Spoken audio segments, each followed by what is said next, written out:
Here.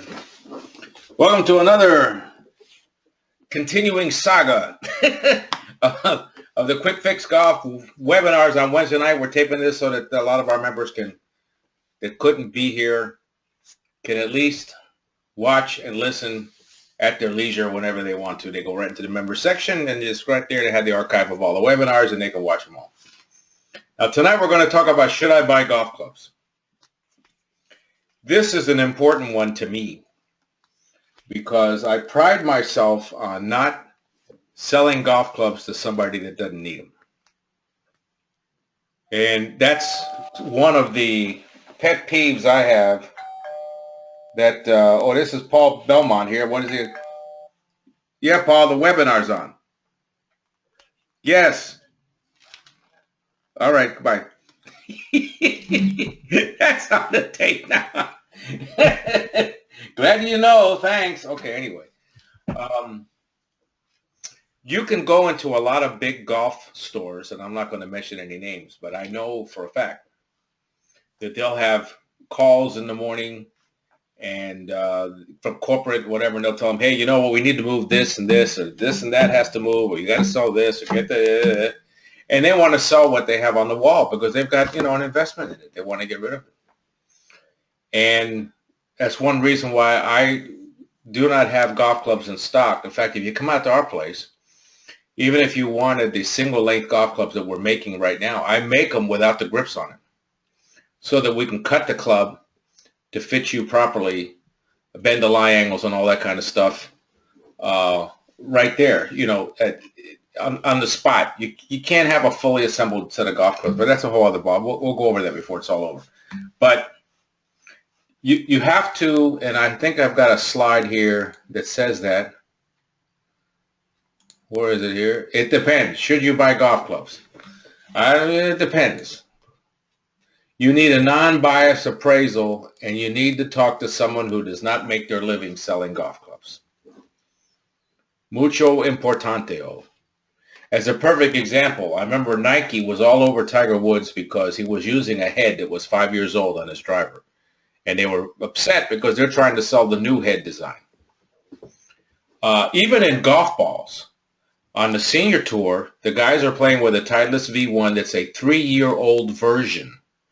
Turns out that version of V1 goes about 8 yards longer than the new version of V1. And on their box, it has a little black dot on it to signify that particular configuration. And they get them, but you don't get them. You can't go in the store and buy the V1 with the black dot that has the configuration that the pros are using. So it happens in all other aspects of golf equipment. But for sure, the worst person to talk to about golf clubs is the person that makes their living selling nothing but golf clubs. I'm not in the golf club business. I'm in the get you to play better golf business. The golf club is a tool, like a hammer or a screwdriver or whatever. It's not, it's best when the tool is right, and an improper tool can affect what you're trying to do in your golf swing. And there's the real problem. There's the rub. How does someone know where that club configuration is affecting or not affecting the golf swing, or where the golf swing is trying to go?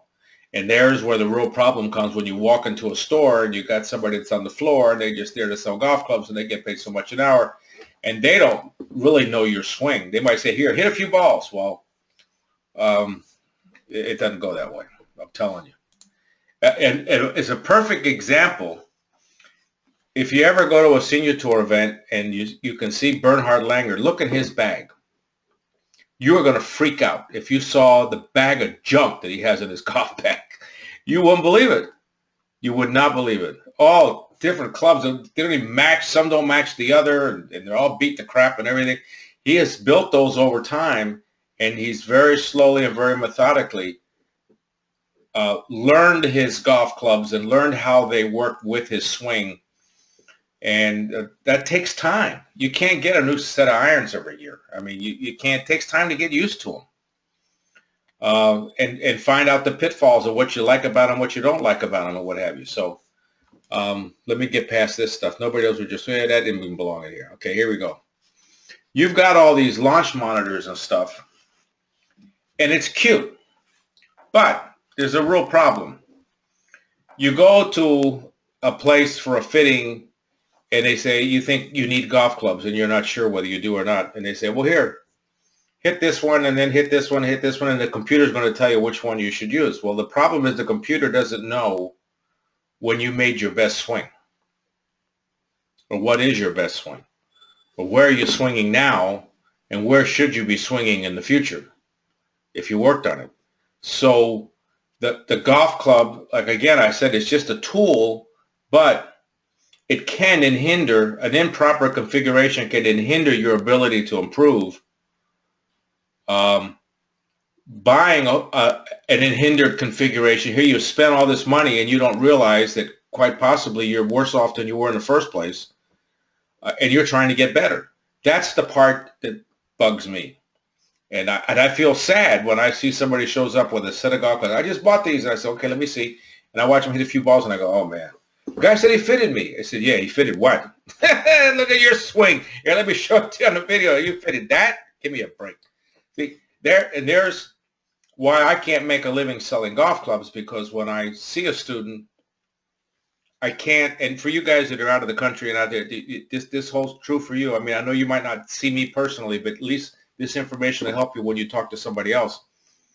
I won't fit somebody that has a serious swing issue. If he swings over the top, he ain't buying golf clubs, period.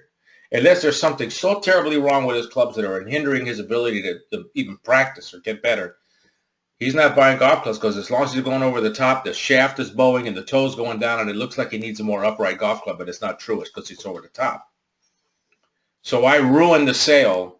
If I made a living selling golf clubs, I'd starve, because right away I ruin the sale. I say, no, we need to fix this path, and then we can see whether a golf club configuration is going to give you better performance or not. And that's what it's all about. You don't buy golf clubs. You buy a better ball flight. If there's a configuration, meaning shaft stiffness, shaft deflection, length, weight, grip size, or whatever, that happens to make your swing perform better, and you get better performance, and your ball goes further, goes straighter, goes whatever, that's what you're buying, not the golf club itself. Machines and launch monitors can only do so much. Hey, Bobby, I've got a question. Go ahead. Okay. In your experience, if you took the worst set of golf clubs that a person could use, right, you know, off the shelf, whatever, and then you got that person fitted, real world terms, what do you think what do you think could actually happen, best case scenario, to that person's handicap with a really well fitted set and just a really crappy set off the rack?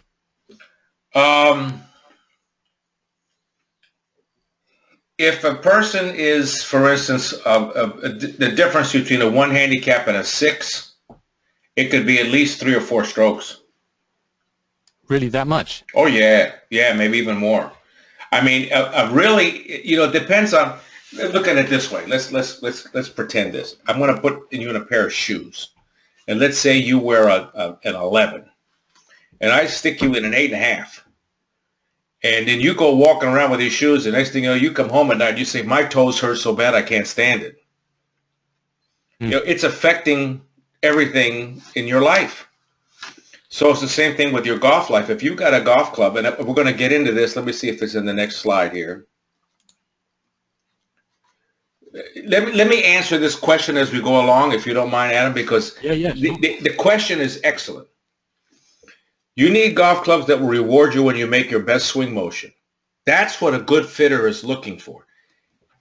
Here's why it was difficult for me to become a good fitter. I learned from one of the guys who was really good at Henry Griffiths back in 1991, and I've probably fitted more clubs than anybody in our state of Virginia. But you got to shut up when you're selling golf clubs, because you don't sell the golf clubs. You don't get to pick the golf clubs, and neither do I. Your swing gets to pick your golf clubs. Forget the price. Who cares what it costs? Just for a moment.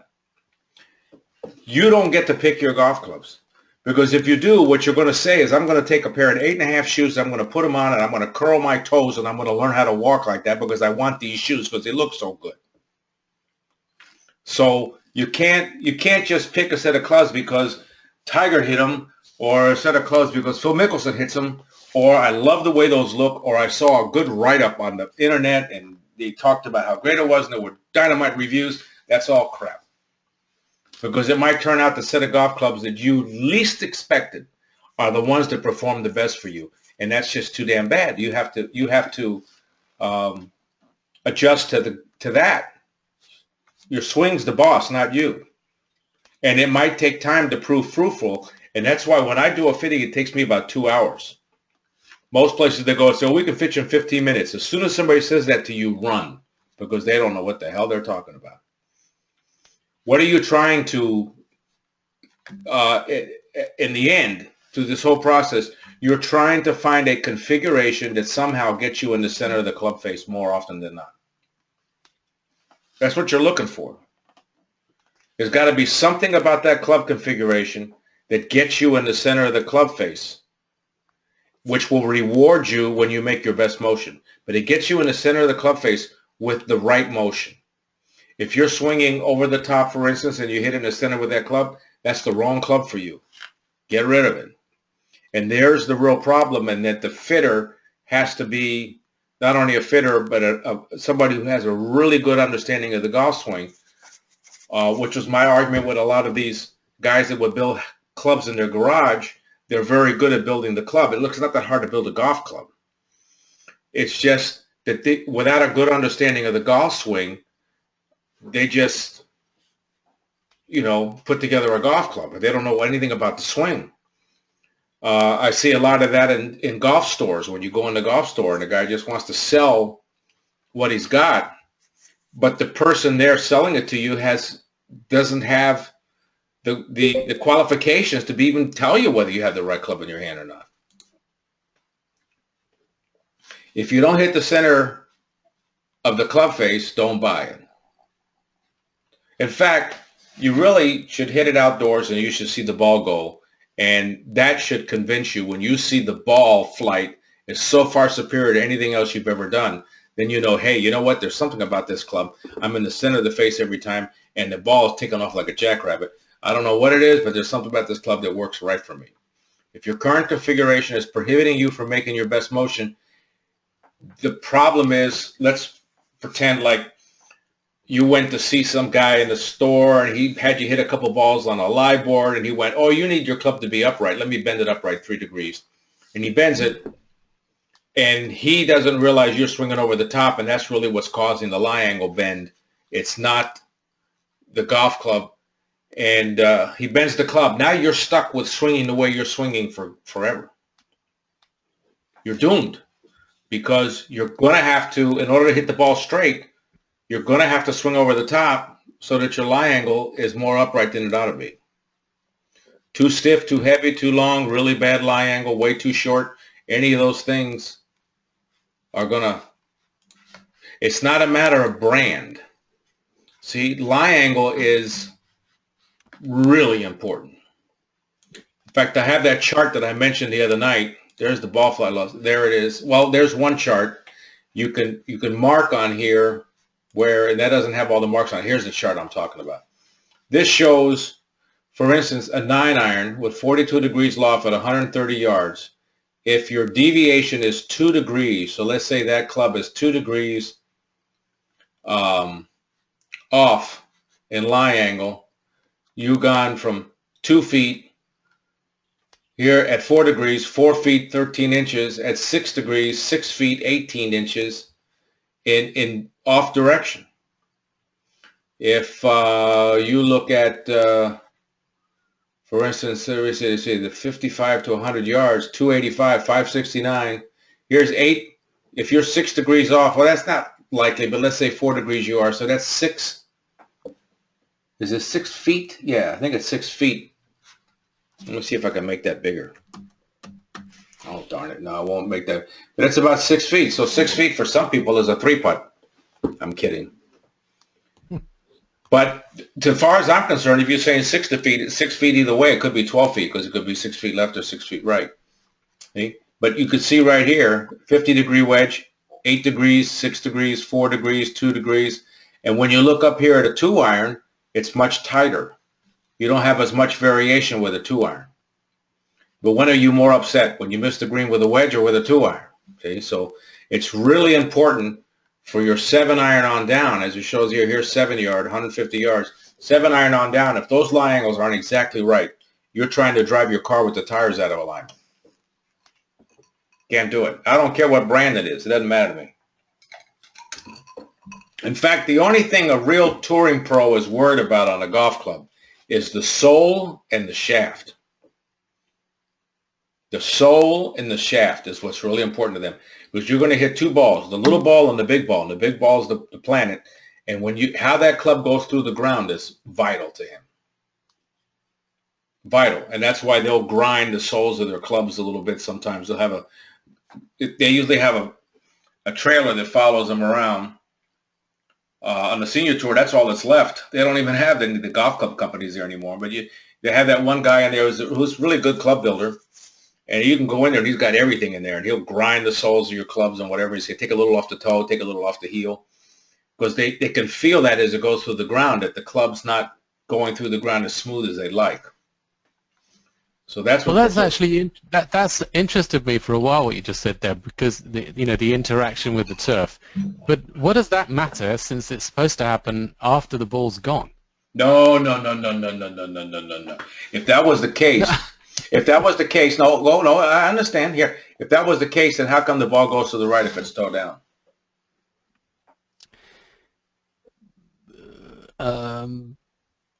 Well, that's the out, but isn't that when the toe is down, that actually changes the face angle?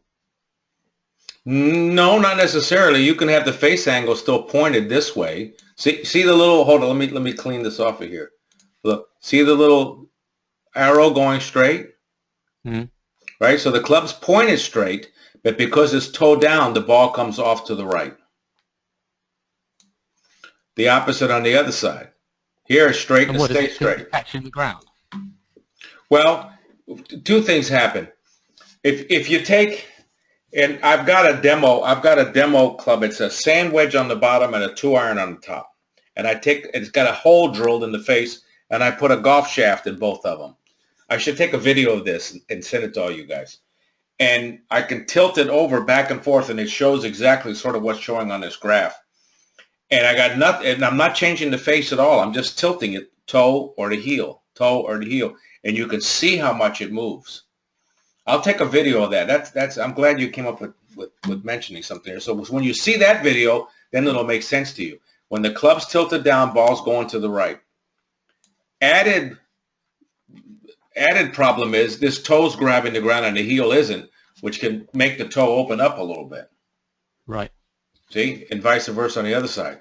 But even if that didn't happen, the ball's going to the right. Okay. I'll prove it to you because I'll take a video of that thing because it's yeah, I'd be interested to see that. Yeah. That would be a good idea. I'm glad you mentioned that. So if I don't forget it. Let me go to the next slide to see if there's something. An improper line will affect your grip. Ooh, huge. I'll see guys walk up and their grip is real weak. The right hand is dialed over to the left. And I'll say, hit a ball on the live board. I hit a ball on the live board and it'll be way on the heel of the golf club. And I go, well, see, that golf club's trying to go to the left. So then they weaken their grip to try and make it go to the right and factor each other out. What I see more than 9 times out of 10, it's not that. It's the reverse. The toes down, so they have a real strong grip because they're trying to overcome the ball going to the right. So they'll have a strong grip and the toes hitting the ground, which would go off to the right, but their grip is so strong that they shut the face, so the face is shut at the same time that it's toe down. I wish I had a picture of that.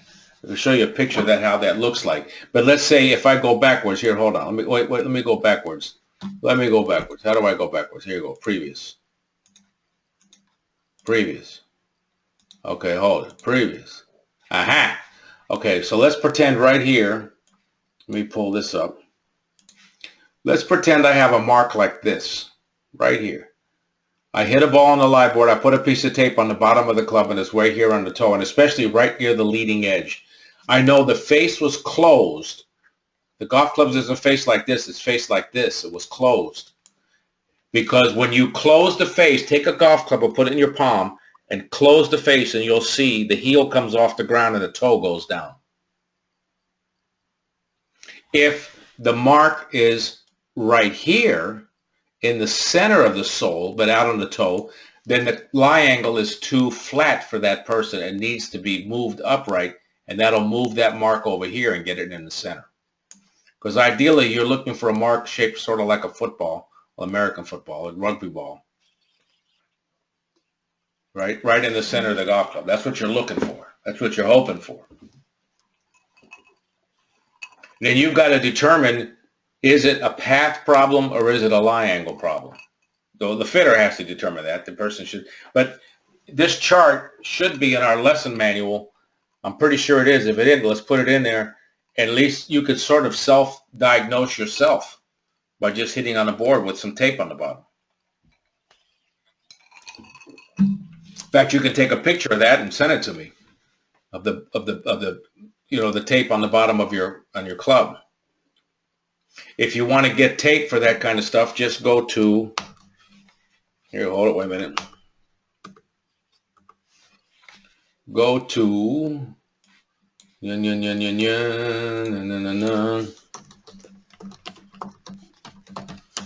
is longshotgolf.com and go to clearance items and look for overruns. What they say, overruns or blems. I've never seen a blem on any of them, and I buy these like by the gazillion because I'm walking up and down the range putting them on people's clubs all the time. And just say, hey, I just want the ones that are for irons, the iron face, and still use it on the bottom of the club, use it for drivers, use it for anything. And you can get 5 rolls for $25 friggin' dollars. How cheap is that? And I'm telling you, I don't make a dime off sending you over there. You don't have to use my name. You don't have to use a code. I don't, you know, I'm not looking to penny ante everybody. So just, you can go here to there. There it is, longshotgolf.com, and you can get these things. This is the same way I buy it. $25 for 5 rolls. I offer rolls at the range for $10 a roll for people that don't want to buy all the 25. But you can buy it here if you like. I don't care. All right. So now, hold on. Let's go back to, there we go. Any questions so far? Anybody? Hey, Bobby. Go ahead. I have a quick question. Didn't you mention once that the lie angle on a hybrid or fairway isn't as important Exactly. as it is for an iron? Right. Look, if we go to, let me move down here. Hold on. Come on. There we go. Okay, let me show. Here we go. Oh, darn it, that's not the one. Yeah, here it is. You see how with a 2 iron, how tight it is?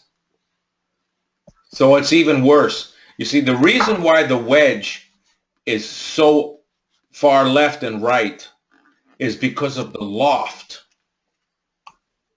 Here there's less. Now a 7 iron has less loft. A 2 iron has maybe 16 degrees loft at best. So if you got a 3-wood at 15 degrees worth of loft, there just isn't as much. Then secondly, you ain't got a chance anyway because the way the club is made, you haven't got a neck on it, so there's no way to bend it. The reason why you can bend the irons is you've got this neck here, see? So what you're really doing is you're bending the golf club right there. So I'm either bending the neck going this way. All right, there you go, Perry. Thank you. Perry says lie angles are on page 16 of the lesson manual. He knows it better than I do. Bobby, this is Paul. Can you bend if you had a forged club? What if you had a cast club? Can you bend that too? You can bend if you have a cast club that's 431 stainless steel. You can usually go 2, 3, maybe 4 degrees. Where with the that's the one big advantage of the 1030 carbon steel, which is primarily only on blades or forged clubs, those can bend a lot more. It's a softer metal. If you have a set of Pings, you're really lucky because Ping is a great company, and you can send the clubs to Ping, and what they do is they pull the heads off of the shaft, and they put them in a mold, and they beat them with a rubber hammer. It's the funniest thing you've ever seen. And they pound the crap out of them until it moves. They don't believe in putting them in the loft and line machine. I forgot why. Carson had told me. I used to play on Ping staff when I played on the tour, and I stayed at Carson's house for a week. They were nice as can be. They're a great company. I mean, I'm with Callaway now, but Ping is fantastic. They're good people. I mean, there's lots of good brands out there. You know, that's one advantage of dealing with someone like me, I guess, in a way, when I'm doing a lesson with somebody, because they got a set of Cobras. I don't say, hey, that's crap. You need to have a set of Callaways. I don't care. If a player has a configuration that's set up for his swing, that's what I'm worried about. Because different brands, you know, you might not like it. You put a Callaway down, it doesn't look good to you. You put down a Titleist head, and it looks great to you. There's so much of it psychological in a lot of ways that you want to have something that you're comfortable with. And I don't have a problem with that because I don't make my living selling golf clubs. It doesn't hurt me if a student doesn't buy a set of golf clubs from me. I'll help him if he needs help. I'll even help him if he goes and buys them somewhere else. I don't care. You know, if he's a member, he's a student, I want him to have the best situation. If I'm teaching him, I want to make sure I'm teaching him with the right configuration in his hand. If he bought it from somebody else, I could give a flying, leap. I don't make that. There's not that much profit in golf clubs. There really isn't. Any other questions? Not going to be any profit in golf balls either if Costco comes up with that Kirkland ball. Titleist is going to be out of business. You might not know, if any of you guys are from outside the U.S., I don't know. Did they have Costco in Britain, Adam? Hello? Maybe he left. Hello, Adam. Did something happen? I don't hear anybody. Yeah, I'm here. Are you there? Do they have Costco in Britain?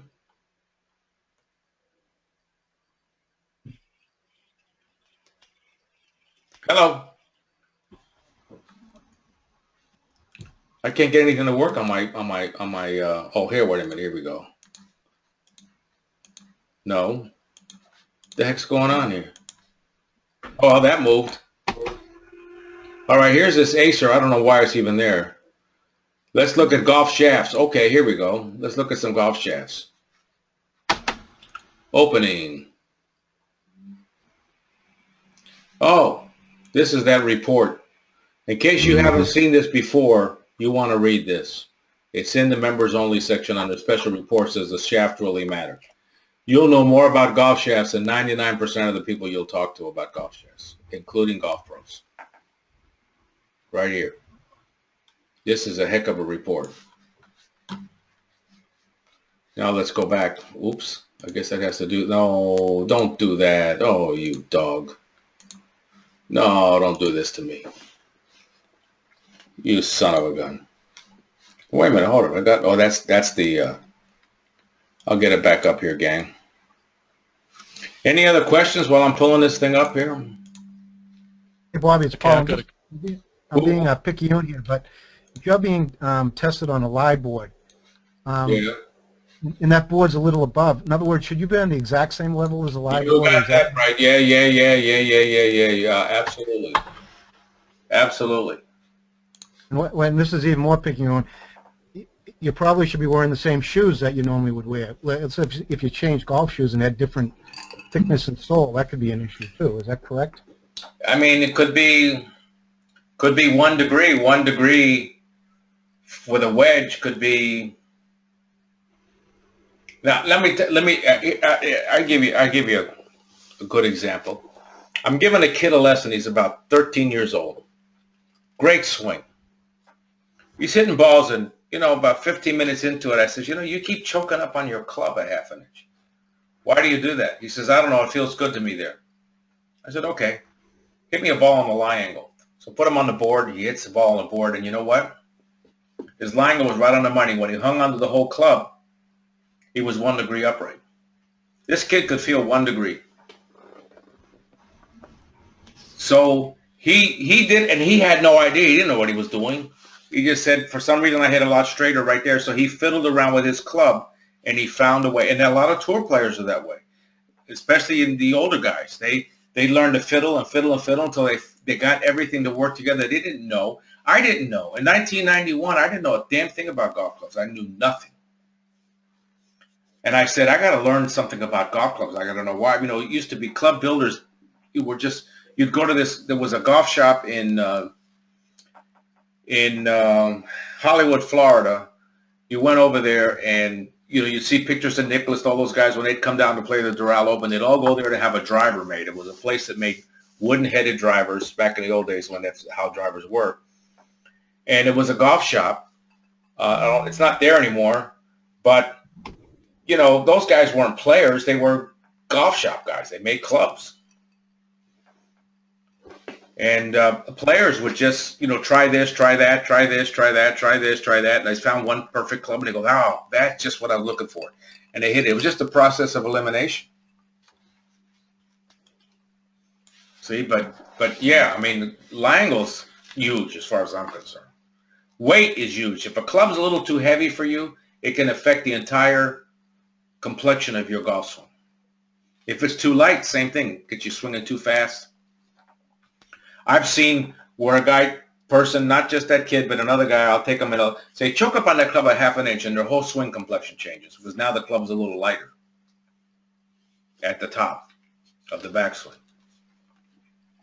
It's not an exact science. It's not an exact do this or do that. It's guaranteed that's what's going to work. But this is the big deal. Centerness of hit. If you can't hit in the center, don't freaking buy it. Keep hitting what you got.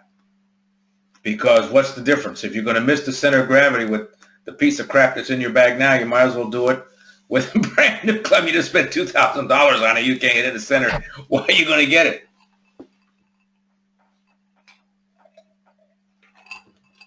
I mean, I hate to tell you. Go ahead. How about this one?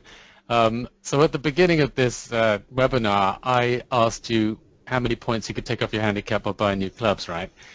So if a new club, say you could buy 15 golf lessons with that money, how many handicap? What's going to take off more handicap points? 15 golf lessons or a new set of clubs? Well, the answer to your question is an excellent question. It is a very good question. Very, very, very, very good question. And it's hard to answer without having the person in front of you with the information in hand. For instance, if the golf club they have in their hand is too heavy for them, too long for them, the shaft is too stiff, the lie angle is too flat or upright, I would have to say to him, look, I want to teach you to play better golf, but I can't do it with that thing in your hand because it's in the way. It's in hindering us in where we want to go. We got to do something about it. Now, you know, where's your pocketbook? You don't necessarily have to spend a fortune. We're talking about changing configuration. Number one, lie angle bend shouldn't cost that much. If they're charging you more than $3 a club, they're robbing you. So, you know, you should just bend. You can bend the lie angle. If the club's too heavy, it's most likely too long, because head weights are usually pretty much the same among all the brands. You look at a 4-iron, most likely is going to weigh 243 grams. 5-iron is going to weigh 250 grams. 6-iron is going to weigh 257 grams. You know, they're going to be pretty close, within a few grams of each other. So it's the weight of the shaft and the length of the shaft that's making the club too heavy for you. So you could look at yanking the shafts out and put other shafts in and say, hey, for $200, $250, I got, you know, if the head quality was good, I've bent the lie angles, I put new shafts in, I'm off and running until I'm really kicking ass. And I say, geez, you know, I'm at a point, I want to go through a proper fitting and I want to get, you know, what's really, really right for my swing.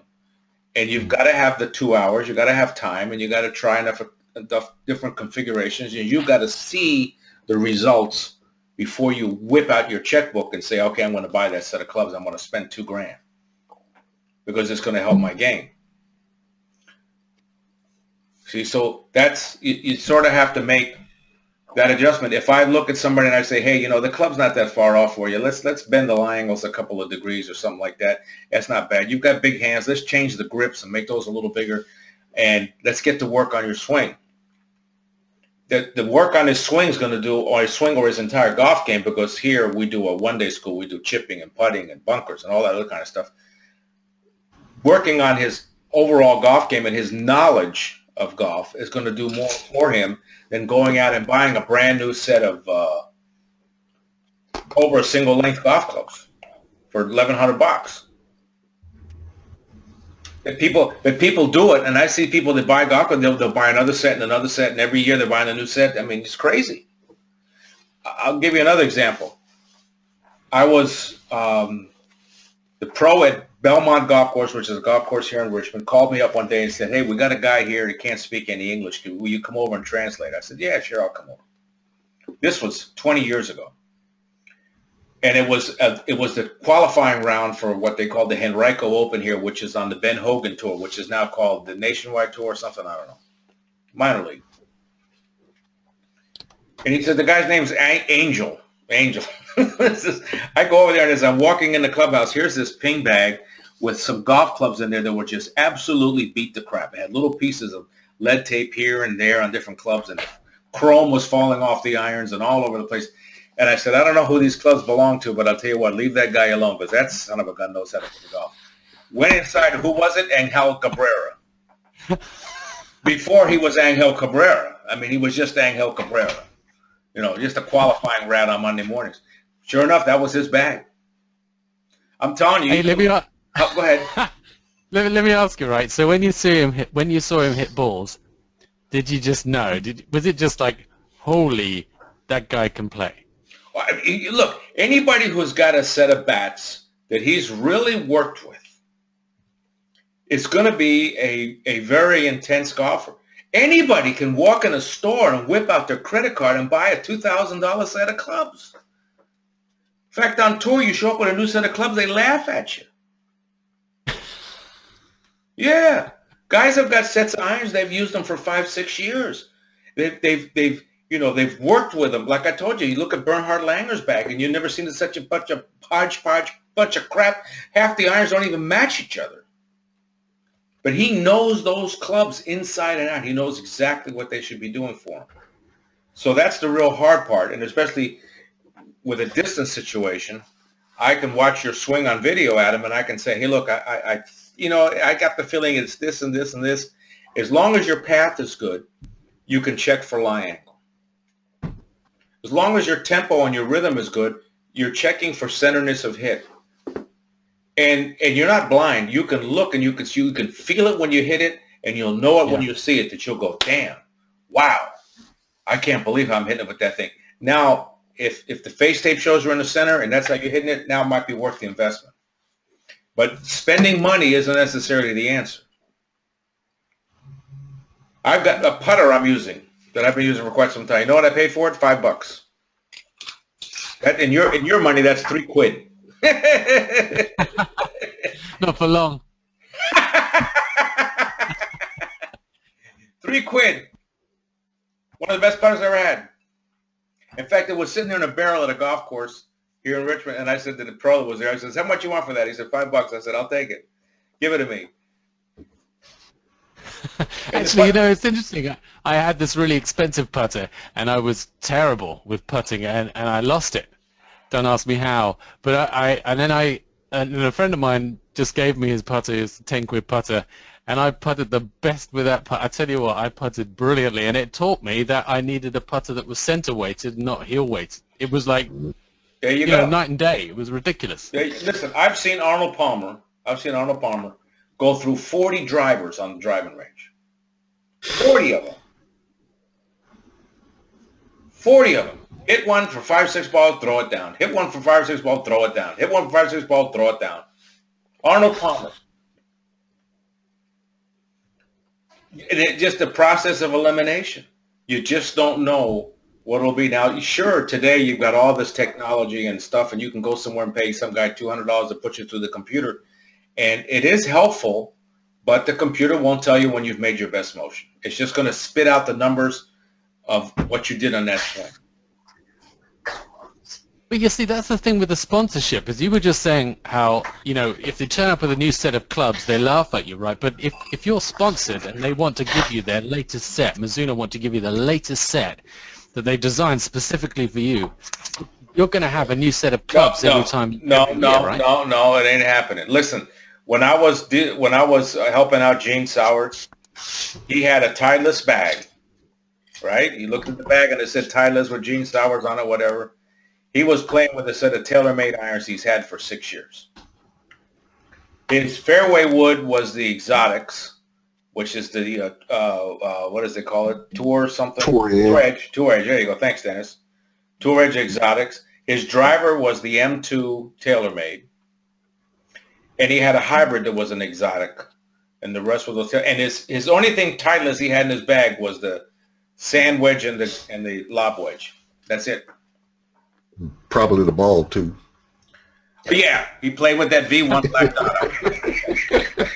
Yes, and he was getting all the balls he could hit, and he'd get like $15,000 a year to carry the Titleist bag around. That's all. Senior Tour is not big dollars on all the endorsements. And so, and he has switched irons, and he got another set of TaylorMades. He likes those. I mean, you know, hey, you know, you never know what a guy's going to put down and really like. But he had the other set of irons for like 6 years. He didn't change a new set of irons every year. That's what I was saying earlier, that Tiger was in trouble with Nike because Nike wanted him to hit the new head. He says, no, I like this other head. 5 years old. Any other questions?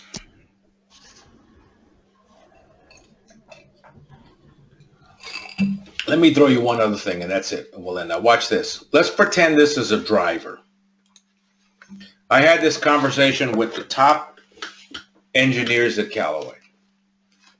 They were here at Washington, D.C., with a little conference we had, and I took a couple of them aside, and I said, look, stop with the BS. Tell me the truth. Well, the truth is, here's the center of gravity of the golf club, for instance. That's where you get the maximum COR, right? The recoil off the face. Said company after company, it doesn't matter. Center of gravity is center of gravity. The maximum it can be is 0.83 within a 10% variance, or the USGA doesn't approve it. That's all there is to it. Tough. Now, you can fool with the ball rotation, or you can fool with the shaft or something to try and squeak out another 4 yards. But for the most part, every one of those clubs, I don't care who you buy, at the center of gravity, you're going to get a 0.83 COR, or else they cheated the USGA somehow, got away with it. The only thing Callaway or any other company is trying to do is that when you miss that center of gravity, let's say on a 1.5% smash factor, the club's traveling at 100 miles an hour, you hit the center of gravity at a 1.5, the ball's coming off the face at 150, because remember, it's ball speed, not club head speed that really matters. So here's 150 miles an hour. What Callaway is trying to do is so that when you get to here and you miss that center of gravity, the ball comes off at 140 miles an hour, where their competitor might come off at 125. So they're not, they claim in advertising that they're they're making the sweet spot bigger. They're not making the sweet spot bigger. They're making the diminishing ball speed less than the next brand. Sure, they're making them more forgiving. Yeah. Hey, forget that forgiving crap.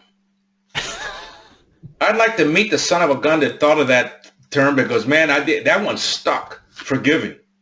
I say golf clubs are like mother-in-laws. They're not forgiving.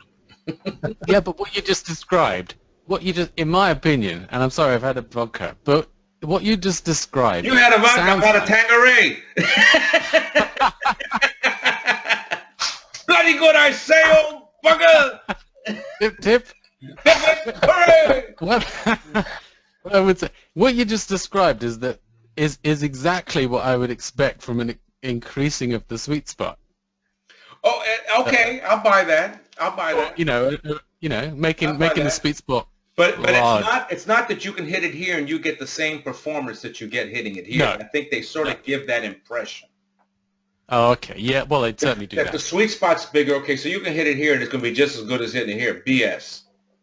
Not true. Not true. Do they have BS in Britain? Oh, lots of it. But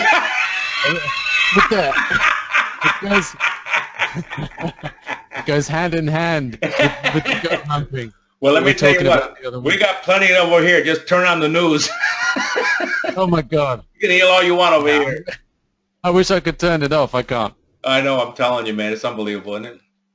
But that's okay. I'll tell you one thing. The U.S. and the Brits will always be friends. Will always be friends. I certainly hope so. Oh, absolutely. Always. Always. All right. So any other questions? If not, we'll call it a night. Anybody? Hey, Bobby, I got a quick one. Go on, sorry. Go ahead. Who's got one? Go ahead. That .83 COR, that's for drivers only. Is that right? Yeah. Now, great question. There's a guy on one of our webinars called Tony Miller who used to be, you can go through there and listen to the webinar online with members. And he used to be a designer for Wilson golf clubs and went off on his own. And he had developed a driver with a 12-degree loft. And what he was telling me is he said, look, the COR rule is for 11 degrees and below. And then he made a 12-degree driver with a hot face on it. And they don't test 12-degree lofted drivers because the U.S., this is at that time, I don't know if this has changed. I have no idea. But at that time, he told me that the USGA considers that a driver that's 12 or 13 degrees is going to have so much underspin on the ball that it's not going to matter. And he said he was able to develop the driver and weight it properly so that you would hit it with 12 degrees worth of loft, but it flattened out the ball flight, so it acted more like a 9 or a 10. And the face was hot and the ball would come off quick, and the USGA would approve it because it's 12 degrees. They don't care. Oh, wow. So that's what I was suspicious when Callaway came out with the 3 deep. Remember that? It had 13-degree face. And Phil Mickelson was using it. I have no idea. I don't know. I have no insider knowledge. But I very quickly became suspicious that I said, that 3 deep club, I bet it has a hot face on it. And Phil Mickelson could use that. And, I was just curious. And it wouldn't be tested. I was curious about fairway woods and hybrids if they're getting longer, basically, because of that. Yeah, from what I understand, there's no testing on that. And something else that just came to my mind. I forgot what the heck it was. But yeah, I mean, if you had a 13-degree driver, hey, it could have a hot face. It wouldn't matter.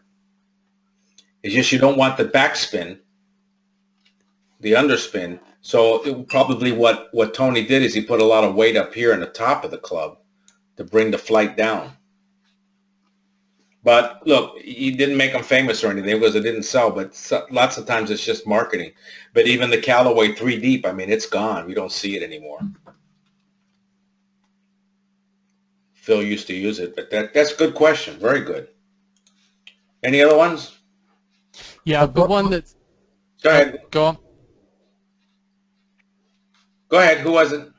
Well, Bobby, I'll just a quick one. So basically what you're saying on this webinar is that unless your swing is somewhat consistent and you're coming at it at a constant angle, you really shouldn't be getting fit until you really work on your swing. And then once you get that, the only time you should say you fit correctly is if you're hitting it right out of the center of the face. Is that right? And that's the thing. As far as I'm concerned, if a guy goes to, I don't care who it is, I'm not going to name any names, but if he goes to somebody and he says, hey, I want to be fitted, he says, okay, hit me a few balls. And when he sees him hit a few balls and he sees he has some serious swing errors, if he fits that person in a set of golf clubs, he is doing a tremendous disservice to that person. And my club has a demo day, which is a joke because forget demo days. Everyone's trying to learn a golf swing. It's crazy. I will not do demo days at our place. And the reason being I'm tied in with Callaway, and we'd have the Callaway people come out and they bring all these clubs out here. And they were trying to do these mini fits in a hurry. Bang, bang, bang, bang. And I said, whoa, whoa, whoa, whoa, whoa, whoa, whoa, whoa. No, stop this. No, we ain't doing this. These are my students. You're not going to do a quick mini fit, bang, bang, bang. Okay, yeah, you're hitting that one good. Give me the money. And I understand from their standpoint, they're in the business to sell golf clubs. And that's why I'm saying the worst person to talk to is somebody who's in the business to sell golf clubs only. I'm not in a golf club. Must have loved you, Bobby. Oh, but that's something that pissed me off. They get pissed off at me because I ruin a sale. But I'll tell you one thing, when I do make a sale, when I fit somebody in a set of golf clubs, they generally keep them much longer. And that the golf club company doesn't like either, because they want to turn them over and get a new set every year. That's why the golf club companies bought the golf ball, so they could change the golf ball rotation. Now you got to get a different driver. Where's all the 7.5-degree drivers we used to have? Remember? They're gone because they changed the ball. Once TaylorMade took over balls, they didn't used to have balls when they started. Tyler's never had clubs when they started. They just had balls. So once Callaway started making a golf ball and TaylorMade made a golf ball, they could change the spin rotation and spin ratios of the ball. Now you need a different driver. That's the game they've played with you. Now these idiots turn around and say, oh, you got to have a different groove on the irons, which is crap. It's absolute bullcrap. And then now it just made a bunch of great sets of irons totally obsolete that you can't use. Well, for amateurs, 2024, but pros on tour can't use those old clubs that they might have liked because of the what the hell do they call them? The score lines on the face. Square grooves, right? Square grooves, yeah. The grooves is a bunch of crap. It's like you've got these companies. They want to sell you clubs, but they don't want to sell you a club that you're not going to want to change.